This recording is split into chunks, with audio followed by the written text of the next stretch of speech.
L'accessoire est une invention du chercheur en cybersécurité Mike Grover, dans le but de procéder à des tests. On peut cependant l'acheter en ligne depuis quelques semaines, pour moins de $200.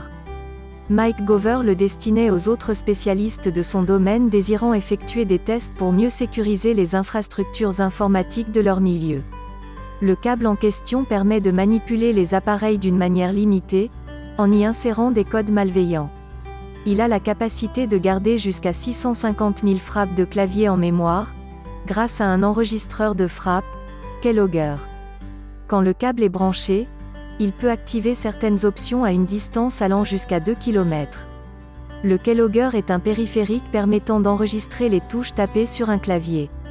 Cette technologie est utilisée depuis des décennies par les cybercriminels qui tentent de voler des données sensibles, mots de passe, des numéros de carte de crédit, etc. Afin de fonctionner, l'enregistreur de frappe doit avoir accès à l'ordinateur ciblé. Il peut se présenter sous la forme d'un logiciel malveillant, ou d'un périphérique physique branché dans un port USB.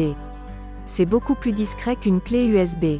Ce câble dangereux peut prendre l'apparence des câbles ordinaires les plus populaires. Et il est donc facile pour un partage de remplacer un câble ou même, d'en prêter un à un ami ne connaissant pas cette technologie.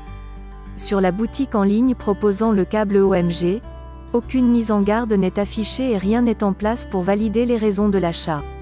Ce gadget n'est pas illégal, cependant, son utilisation malveillante, comme espionner ou voler des données, peut être un acte criminel au Canada. La vigilance est de mise. Il ne faut pas utiliser n'importe quel câble pour brancher les appareils électroniques et, lorsqu'on travaille avec des données sensibles. Il ne faut pas laisser traîner nos câbles, qui pourraient être facilement échangés contre un OMG.